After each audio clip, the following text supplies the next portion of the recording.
Welcome to City Cable News బులెటిన్ల ముందుగా headlines. Khammam జిల్లా వైరాలోని బీజేపీ ఆఫీస్ నందు జరిగిన విలేకరుల సమావేశం.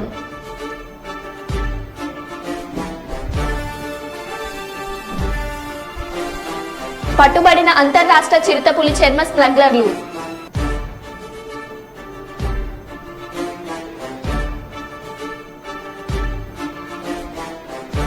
గోదా గోకులంలో అన్నమాచార్యుల జయంతి వేడుకలు.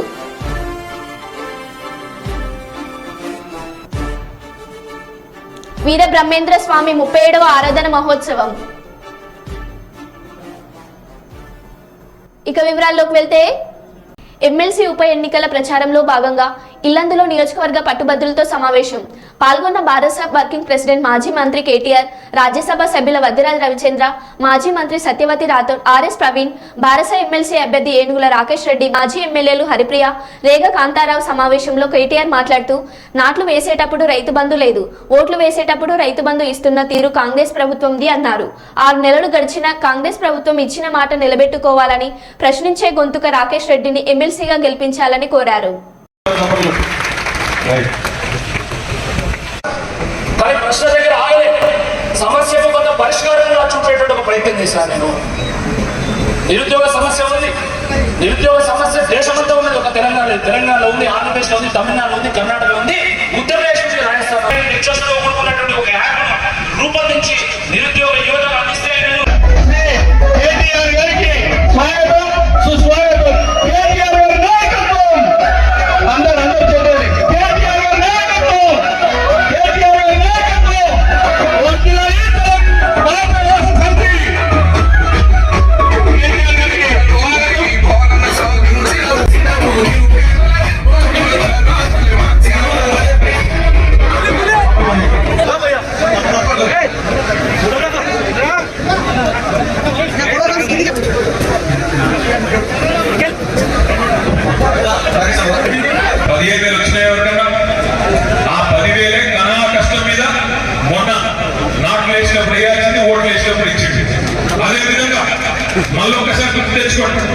కేసీఆర్ కేవలం భూస్వాములకే ఇస్తున్నాడు, నేను కౌలు రైతులకు కూడా రైతు భరోసా ఇస్తా అన్నాడు. ఒక్క కౌలు రైతు కన్నా వచ్చిందా రైతు భరోసా, రైతు బంధు?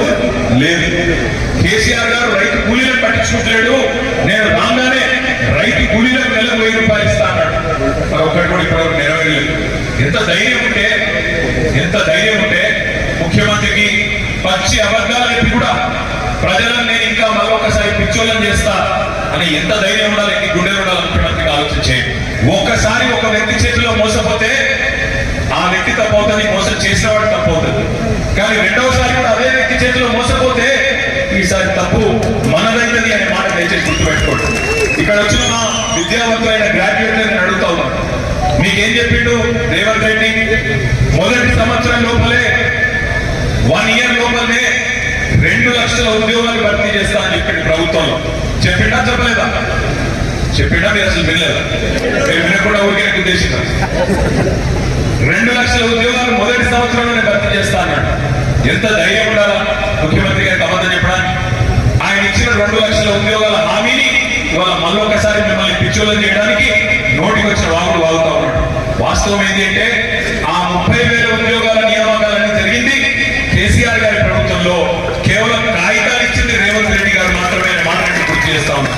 అందుకే నేను చెప్పేది, ఈ ముఖ్యమంత్రి గారికి బుద్ధి చెప్పాలంటే ఆయన ఇచ్చిన మాట 2 లక్షల ఉద్యోగాల హామీ నెరవేరాలి అంటే ఆ 2 లక్షల ఉద్యోగాలు ఈ సంవత్సరం లోపలనే భర్తీ చేయాలనే ఒక ఒత్తిడి ఆయన మీద ఉండాలంటే దమ్మున్న ఏనుగుల రాకేష్ రెడ్డిని గెలిపించండి, గ్రాడ్యుయేట్ ఎమ్మెల్సీగా గెలిపిస్తే శాసన మండలిలో రేపటి రోజున గల్లాబట్టులు అడుగుతాడు, ఏమైంది 2 లక్షల ఉద్యోగాల హామీ అని చెప్పి ఇల్లెందు గ్రాడ్యుయేట్ల తరఫున మీ తరఫున గొంతు విప్పి అడిగే సత్తా ఉన్నాయి. రేపేమో ఒక గోల్డ్ మెడలిస్ట్ మీకోసం నిలబడ్డాడు. అమెరికాలో ఉద్యోగం వదులుకొని ప్రజా జీవితంలోకి వచ్చిన ఒక విద్యావంతుడు మీ ముందున్నాడు. మరి కాంగ్రెస్ పార్టీ ఎవరు నిలబెట్టింది ఈరోజు? ఒక బ్లాక్ మెయిలర్. 56 కేసులు ఇప్పటిదాకా ఆర్ఎస్ ప్రవీణ్ అని చెప్పింటాడు, మీరు వింటారు. 56 కేసులు. అవి కూడా ఏం కేసులు? స్వాతంత్ర సమరోద్యమ గ్రాడ్యుయేట్ ఎమ్మెల్సీ అనేది విద్యావంతుల మీ యొక్క గొంతు అక్కడ శాసన మండలిలో వినిపించే ఒక బృహత్తరమైన అవకాశం. దయచేసి నేను మిమ్మల్ని కోరేది, ఇవాళ తెలంగాణ రాష్ట్రంలో 10 ఏళ్లుగా మనం సాధించిన అభివృద్ధిని తిరోగమనంలో తీసుకుపోయే ప్రయత్నం రేవంత్ రెడ్డి గారి ప్రభుత్వం ఏదైతే చేస్తుందో దీన్ని అడ్డుకోవాలన్నా, వాళ్ళు ఇచ్చిన 420 హామీల అమలు కావాలన్నా, రైతుల తరఫున, రైతు బిడ్డల తరఫున, విద్యావంతుల తరఫున రేపటి రోజున గలం నింపాలన్నా అక్కడ ఉండవలసింది ప్రశ్నించే గొంతు తప్ప ప్రభుత్వాన్ని ప్రశంసించే గొంతు కాదు. మీడియాలో, యూట్యూబ్ లో భాగాలు ఉండేవాళ్ళు, ఇట్లాంటి వాళ్ళు ఎంతమంది ఉండొచ్చు, కానీ తప్పకుండా మనం గుర్తుపెట్టుకోవాల్సింది మాత్రం ఖచ్చితంగా రేపటి రోజున ప్రభుత్వాన్ని సవాల్ చేసి ముందస్తు సమాచారం మేరకు ఎస్ఐ కోటపల్లి తన సిబ్బందితో కలిసి రాజన్నపల్లి చెక్పోస్ట్ వద్ద వాహనాలు తనిఖీ చేస్తుండగా 2 వ్యక్తులను చిరుతపులి చర్మంతో పట్టుకోవడం జరిగింది. వారిని ఎస్ఐ కోటపల్లి అదుపులోకి తీసుకుని విచారించగా వారి పేర్లను దుర్గం పవన్, బాబర్ ఖాన్, జహంగీర్ ఖాన్ బీజర్పూర్ జిల్లా బోటగుట్ట అటవీ ప్రాంతంలో సుమారు 2 సంవత్సరాల క్రితం ఒక చిరుతపులిని చంపి వారు తన మోటార్ సైకిల్ పై అమ్మడానికి తీసుకెళ్తుండగా రాసనపల్లి వంతెన వద్ద వారిని పోలీసులు పట్టుకున్నారు. వారి వద్ద నుండి చిరుతపులి చర్మాన్ని స్వాధీనం చేసుకున్నారు. బీజాపూర్ జిల్లా బోడగుట్ట అటవీ ప్రాంతంలో సుమారు 2 సంవత్సరాల క్రితం చిరుతపులిని చంపి విక్రయించడానికి పవన్ చిరుతపులి చర్మాన్ని అమ్మితే 50,000 ఇస్తానని బాబర్ ఖాన్ చెప్పగా, నా వారు తమ మోటార్ సైకిళ్లపై చిరుతపులి చర్మంతో పాటు చర్మాన్ని విక్రయించేందుకు మంచిర్యాలకు వెళ్తుండగా విశ్వసనీయ సమాచారం మేరకు రాసనపల్లి సిరంచో వంతెన వద్ద ఎస్ఐ కోటపల్లి స్టేషన్ అతని బృందంతో వారిని పట్టుకున్నారు. కోటపల్లి SRO ఆర్ రవి నేతృత్వంలోని అటవీ శాఖ అధికారుల బృందం చెక్పోస్ట్ వద్దకు వచ్చి స్వాధీనం చేసుకున్న వస్తువును పరిశీలించి చిరుతపులి చర్మంగా ధృవీకరించారు.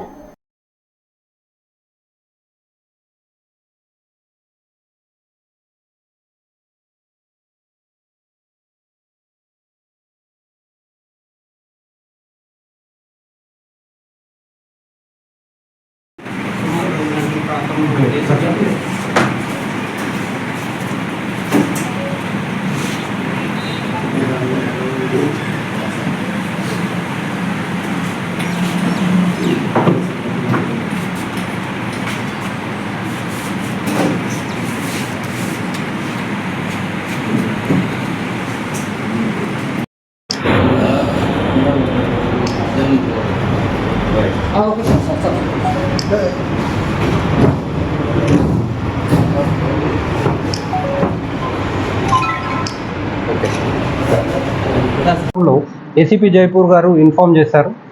రాపన్పల్లి ఏరియా మహారాష్ట్ర తెలంగాణ బార్డర్ పరిధిలో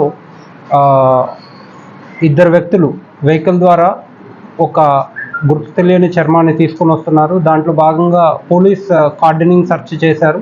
అందులో అది చిరుతపులికి సంబంధించిందిగా గుర్తించి మాకు ఇన్ఫర్మేషన్ ఇవ్వడం జరిగింది. మాకు ఇన్ఫర్మేషన్ రాగానే ఇన్ కంటిన్యూషన్ మా ఫారెస్ట్ రేంజ్ ఆఫీసర్ ఇమ్మీడియట్గా వాళ్ళు చెప్పిన ప్లేస్కి వెళ్ళడము అండ్ అది లెపర్డ్ స్కిన్ అని కన్ఫర్మ్ చేయడం జరిగింది.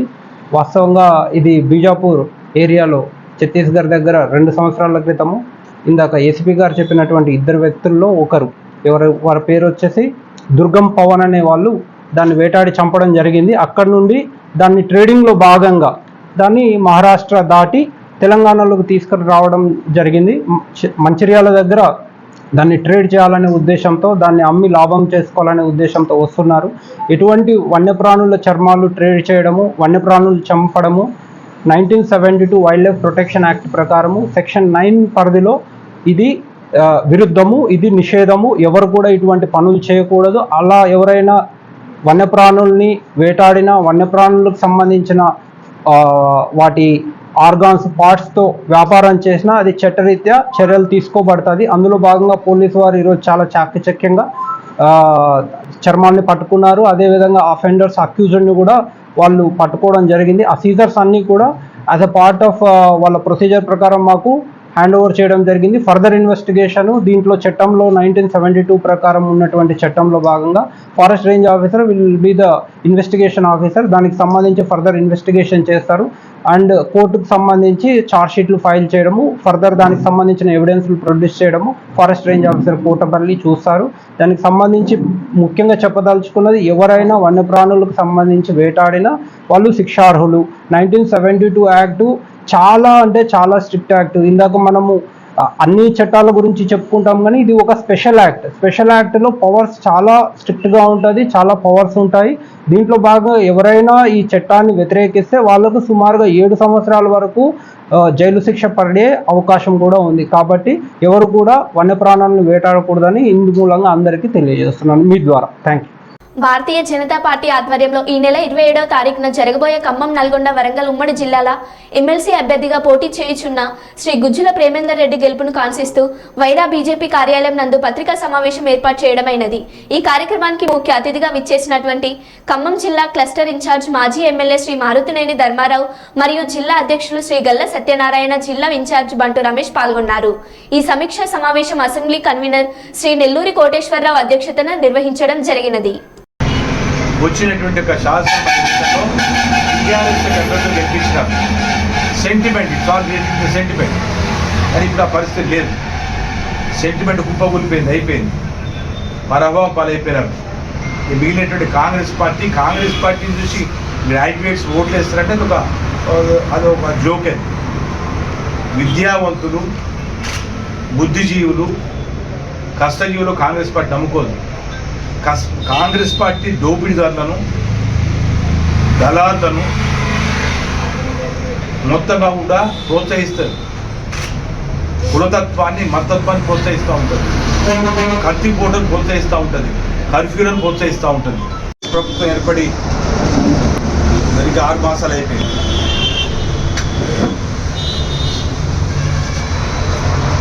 సిక్స్ మంత్స్ యొక్క పరిపాలనలో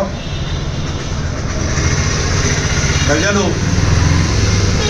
పెద్ద ఎత్తున మార్పు కోరుకొని కాంగ్రెస్ పార్టీని పట్టం కట్టినారు. అదే ప్రకారంగా అధికారం ఇచ్చే కాంగ్రెస్ పార్టీ యొక్క హామీలను తక్షణమే అమలు చేస్తారు. మాకు లబ్ధి చేకూరుతుందని చెప్పేసి లబ్ధిదారు, లక్షలాది మంది లబ్ధిదారు, 87 లక్షల కుటుంబాలు. దాంట్లో దాదాపుగా సుమారుగా కాంగ్రెస్ పార్టీ ఇచ్చిన హామీలు ఒక 20 లక్షల కుటుంబాలు తప్పితే మిగతా 67 లక్షల కుటుంబాలకు వర్తించే విధంగా ఉన్నాయి. ఒకే కనిపిస్తుంది. అదే పేదింటి బిడ్డ మా నరేంద్ర మోడీ గారు. నరేంద్ర మోడీ గారి యొక్క ప్రాధాన్యత ఉందో పేదింటి, పేదవానికే సహకారము, పేదవానికి అధికారము. ఇది ప్రజాస్వామ్యం, నిజమైన ప్రజాస్వామ్యం. It's not European democracy, it's not the American democracy, it is the democracy which is being land to other countries. మన దేశం నుంచి పరదేశాలకు, ఇతర దేశాలకు ప్రయాణించే ప్రజాస్వామ్యం, పేదవాని యొక్క ప్రజాస్వామ్యం, నిజమైన ప్రజాస్వామ్యం ఈరోజు మోడీ గారి అడుగుజాడలు నడుస్తుంది.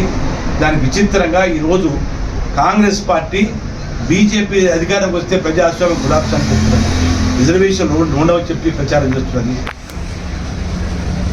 ఇది ఏమాత్రంగా కూడా ఈ రకమైనటువంటి అబద్ధాలు ప్రచారం చేస్తే ఎవరు ప్రజలు నమ్మే పరిస్థితి లేరు. 72% మంది పేద వర్గాలు మోడీ గారి ప్రధానిగా ఉండి తీరాలని చెప్పేసి గతంలో చెప్పారు.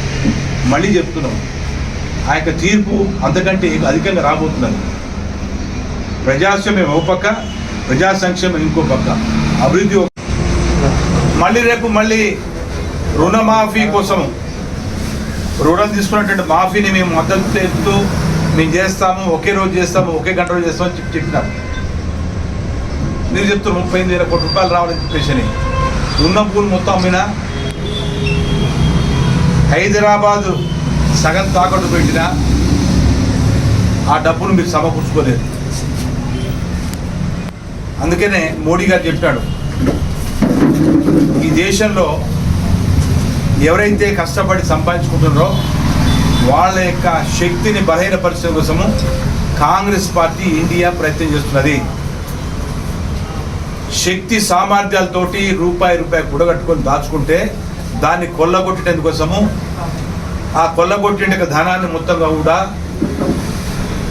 కొద్ది మంది చేతులకి పోయడం కోసము ఉద్దేశించక భారతీయ జనతా పార్టీ అభ్యర్థి ప్రేమేందర్ రెడ్డి గారు గెలిస్తారని చెప్పేసి మరి మేము చేసే ప్రచారంలో అనేక మంది కమ్యూనిస్టులు, నేను చెప్పినట్టు కమ్యూనిస్టులు కూడా వచ్చి మేము మీకే సపోర్ట్ చేస్తాం ఈసారి, గత అనేక సార్లు పొరపాటు జరిగిపోయింది, ఈ పొరపాటు సరిదిద్దుకుంటూ ఉంటాం. కాబట్టి ఎప్పుడు కూడా కమ్యూనిస్ట్ పార్టీ ఎప్పుడు కూడా నిజాన్ని ఒప్పుకోరు. చివరి దశలో ఒప్పుకునే పరిస్థితి వస్తూ ఉంటుంది. కాబట్టి ఆ రకంగా ముఖ్యంగా ఈ ప్రాంతంలో ఉన్నటువంటి విద్యావంతులు ముఖ్యంగా యువ ఓటర్ 11.5% ఉన్నారు. Youth first time graduators 11.5%, almost like 44,000 ఉన్నారు. 44,000 యువ ఓటర్లకు విజ్ఞప్తి చేస్తున్నాను. ఎస్, భారతీయ జనతా పార్టీ దేశానికి పరిష్కారం. కరీంనగర్ పట్టణ కేంద్రంలో దళిత సంఘాల ఐక్యవేదిక ఆధ్వర్యంలో కరీంనగర్ ప్రెస్ క్లబ్ లో ప్రెస్ మీట్ నిర్వహించారు.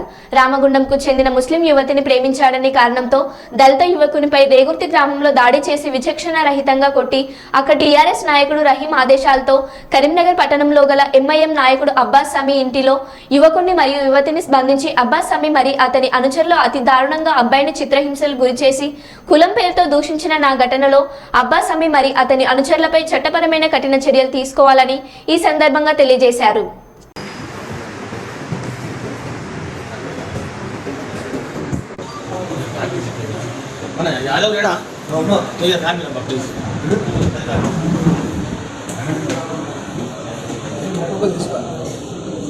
నేను కోన్పల్లి చంద్రయ్య, బీఎంఆర్పీ స్టేట్ వైస్ ప్రెసిడెంట్.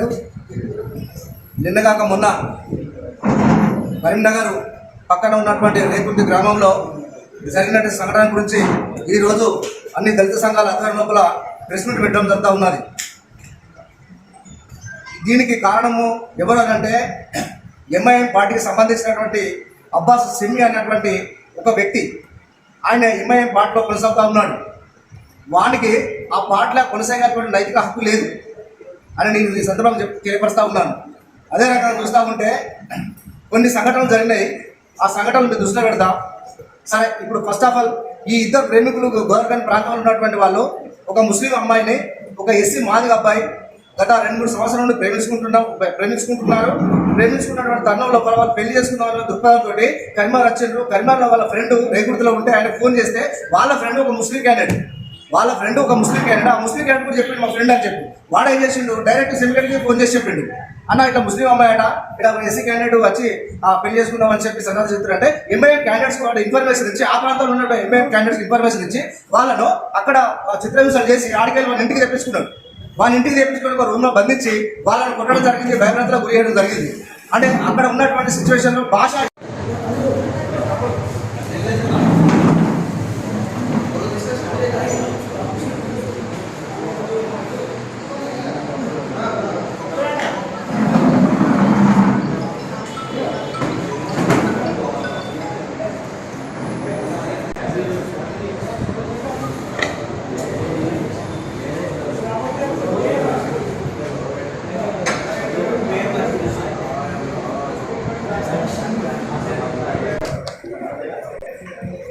గత 2 రోజుల క్రితం కరీంనగర్ పట్టణం రేగుర్తిలో చింతా భరత్, ఎండి ముస్కాన్ అనే అమ్మాయి మరియు గత 2 సంవత్సరాల కాలం నుండి ప్రేమించి పెళ్లి చేసుకోవాలనేటువంటి ఆలోచనలో వాళ్ళిద్దరు ప్రేమికులు మరి మొన్న 2 రోజుల క్రితం కరీంనగర్ రావడం జరిగింది.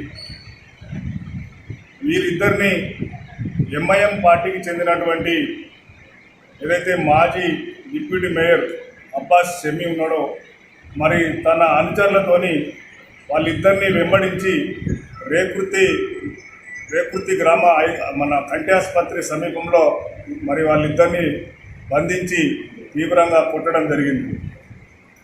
కొట్టిన తర్వాత మరి వాళ్ళను అబ్బాస్ షమీ వాళ్ళ ఇంటికి తీసుకెళ్ళి వాళ్ళిద్దరిని కూడా రూమ్లో బంధించి షమీ ఆధ్వర్యంలో షమీ చెప్తున్నటువంటి సందర్భంలోనే అక్కడ ఉన్నటువంటి ఆయన అనుచరులు ఆ అబ్బాయిని ప్లస్ ఆ అమ్మాయిని కూడా తీవ్రంగా కొట్టడం జరిగింది. ఎందుకంటే మేము అడుగుతా ఉన్న అబ్బాస్ షమీని, మిస్టర్ షమీ గారు మీరేది, మీరు లా అండ్ ఆర్డరా లేకపోతే మీరు చట్టమా, మీకంటూ ఒక రూమ్ ఎందుకు, మీరు ఎంతమందిని ఇట్లా కొడతారు, గతంలో కూడా చాలామందిని మీ ఇంట్లో తీసుకెళ్ళి ఇట్లా ఎవరైనా ఒక ముస్లిం అమ్మాయిని మాట్లాడితే కూడా తీసుకెళ్ళి మరి మీరు దండించి కొట్టినటువంటి సందర్భాలు ఉన్నాయి. అట్లా కాకుండా మీరు చేస్తున్నటువంటి కార్యకలాపాలు అందరికీ తెలుసు. మేము ఈ సందర్భంగా గౌరవ సిపి గారికి కోరుతా ఉన్నాం. అబ్బాస్ షమీ అనేటప్పుడు ఒక రౌడీ, ఒక గుండా అని ఎంఐఎం పార్టీకి సంబంధించిన నాయకుడు ఎట్లయిందో కానీ మేము ఈ సందర్భంగా చెప్తా ఉన్నాం.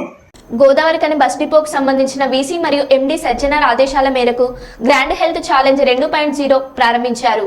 ఇది మే 15 నుండి మే 21 వరకు గోదావరికని డిపోలో 609 మంది పలు రకాల టెస్టులు చేస్తారని గోదావరికని డిపో అని కె గీతాకృష్ణ అసిస్టెంట్ మేనేజర్ తెలిపారు.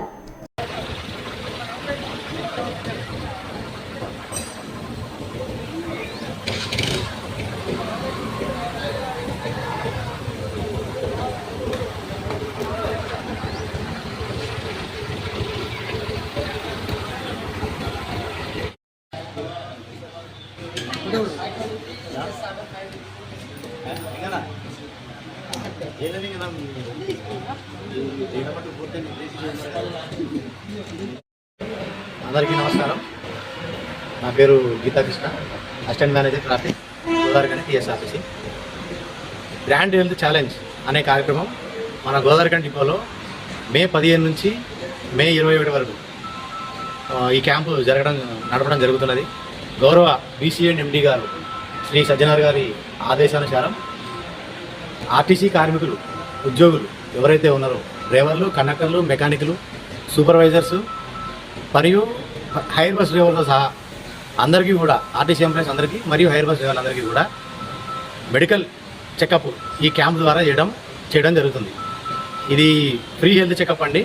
ఈ చెకప్ గురించి మనకి హైదరాబాద్కి చెందిన సంస్థ ఎంఎస్ కాల్ హెల్త్ వాళ్ళ యొక్క మెడికల్ క్యాంపు టీంని మన కాడికి పంపించి గోదావరికని డిపోలో 6 రోజుల క్యాంప్ అండి. ఇది 6 రోజుల్లో సుమారు 609 మందికి ఈ ఫ్రీ హెల్త్ చెకప్ చేయడం జరుగుతుందండి. ఈ హెల్త్ చెకప్లో ఫస్ట్ బ్లడ్ ప్రెషర్ చెక్ చేస్తారు, షుగర్ లెవెల్స్ చెక్ చేస్తారు, హైట్ చెక్ చేస్తారు, ఐసైట్ చెక్ చేస్తారు. తర్వాత బ్లడ్ టెస్ట్లో 5 రకాలు, మళ్ళీ haemoglobin, random glucose test, kidney functioning test, liver functioning test మరియు ఇంకొకటి వచ్చేసి కొలెస్ట్రాల్ లెవెల్స్, ఇవన్నీ కూడా చెక్ చేయడం జరుగుతుందండి. అలాగే ఐసైట్, హైట్ కూడా చెక్ చేయడం జరుగుతుంది. దాదాపు ఈ రోజు వరకు కూడా 609 మందికి గాను సుమారు 530 మంది ఈరోజు 5వ రోజు అయిపోయారండి. ఇంకొక 78 మంది, 79 మంది రేపు లాస్ట్ రోజు గోదావరికని డిపోలో రేపటితోటి ఇక్కడ ఈ క్యాంపు కంప్లీట్ అవుతుంది. ఇంత మంచి కార్యక్రమం ఇది నిర్వహించినందుకు గాను, దీనికి సహకరించినందుకు గాను కాల్ హెల్త్ వాళ్ళ మెడికల్ టీంకి ధన్యవాదాలు తెలియజేస్తూ, అలాగే ఇటువంటి కార్యక్రమం పెట్టిన మా టీఎస్ఆర్టీసీ యాజమాన్యానికి మేము ధన్యవాదాలు తెలియజేస్తూ అందరికీ కూడా థ్యాంక్స్, ధన్యవాదాలు.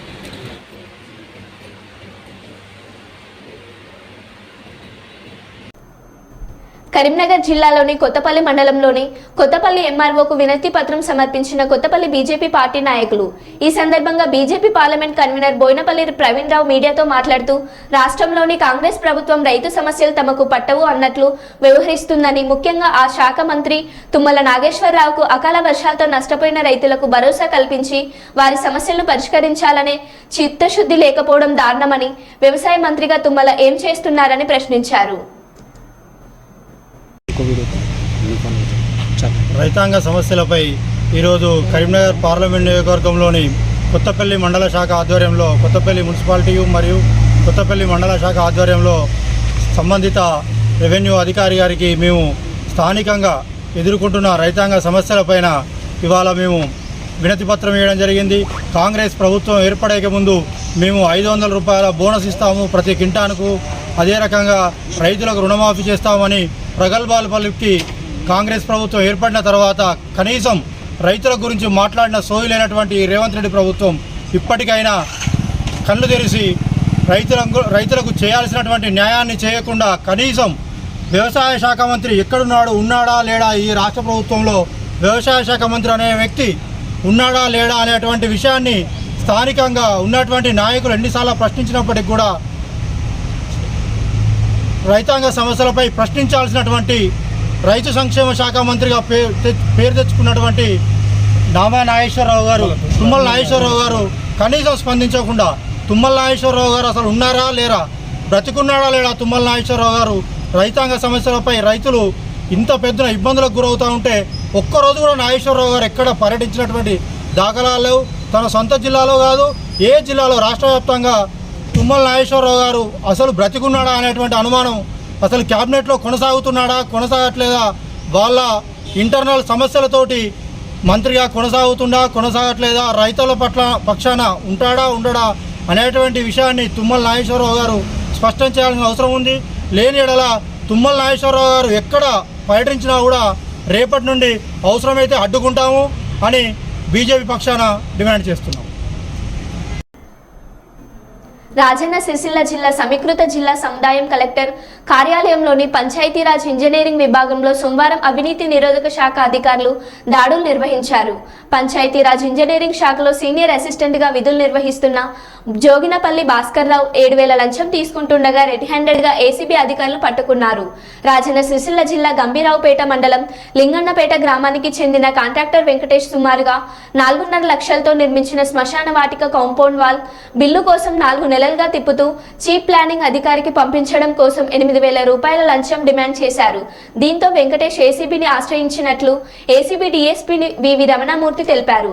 అనంతరం ఏసీబీ అధికారులు పథకం ప్రకారం వలవేయడంతో సోమవారం 7,000 రూపాయల నగదు తీసుకుంటుండగా ఏసీబీ అధికారులు రెడ్ హ్యాండెడ్ గా భాస్కర్ రావును పట్టుకున్నారు. భాస్కర్ రావును అరెస్టు చేసి కరీంనగర్ ఏసీబీ ప్రత్యేక న్యాయస్థానంలో హాజరుపరుస్తున్నట్లు డీసీపీ తెలిపారు. జిల్లా గారి కార్యాలయంలోని సీనియర్ అసిస్టెంట్ గారు జోగినపల్లి భాస్కర్ రావు గారు 7,000 రూపాయలు లంచం తీసుకుంటూ ఏసీబీకి పట్టుబడినారు. బాధితుడైన వెంకన్న ఈయన గ్రామము లింగన్నపేట గంభీరావుపేట మండలము. ఈయన 2021 నుండి స్టార్ట్ చేసి 1.5 years క్రితము కబరస్థానికి కాంపౌండ్ వాల్ నిర్మించినాడు. 4,35,000 రూపాయలు విలువ గల కాంపౌండ్ వాల్ని నిర్మించారు. అటు పనికి సంబంధించి ఎండి మరియు ఫైల్ని ఈ గారి ముందు పెట్టి ఈ గారి సంతకాలు తీసుకుని చీఫ్ ప్లానింగ్ ఆఫీసర్ గారికి పంపించడం కోసం 8,000 రూపాయలు లంచం డిమాండ్ చేశారు. అయితే బాధితుడు వేడుకోగా 1,000 రూపాయలు తగ్గించి 7,000 రూపాయలు లంచం ఇవ్వమని చెప్పాడు. 7,000 రూపాయలు లంచం ఇస్తూ ఈరోజు ఆయన రెడ్ హ్యాండెడ్గా పట్టించడం జరిగింది. ఆయన మేము ఇప్పుడు special court ACB court Karimnagar కోర్టులో ప్రొడ్యూస్ చేస్తున్న రిమాండ్ నిమిత్తం కేసు పరిశోధనలో పైసలు లంచం ఇచ్చి ఆయన ఎప్పటిలాగే మేము నోట్ల నెంబర్లు రాసుకోవడం కలెక్ట్ చేసుకోవడం రెడ్ హ్యాండెడ్గా అంటే ఆయన పైసలు ఇస్తారు, ఇచ్చొచ్చి నాకు సిగ్నల్ ఇస్తారు. బిల్లు 4 నెలల క్రితం వీళ్ళకి వచ్చింది. ఆయన దగ్గరికి 4 నెలల నుంచి తన దగ్గరే పెట్టుకున్నారు లంచం గురించి. ఒక వారం క్రితం 8,000 రూపాయలు లంచం ఇస్తేనే మీ పని అయిపోయిందని చెప్పి అంటే ఈ గారి ముందు పెడతాము, లేకపోతే మీ ఫైల్ అప్లై ఉంటుందని చెప్పి రిక్వెస్ట్ చేసుకుంటే ఒక 1,000 రూపాయలు తగ్గించి 7,000 వచ్చింది. 2 ఫైల్ పంపిస్తానని చెప్పాను. ఈరోజు 7,000 రూపాయలు లంచం ఇస్తూ పట్టించాను. మరో బులెటిన్లో మళ్ళీ కలుద్దాం. Stay tune.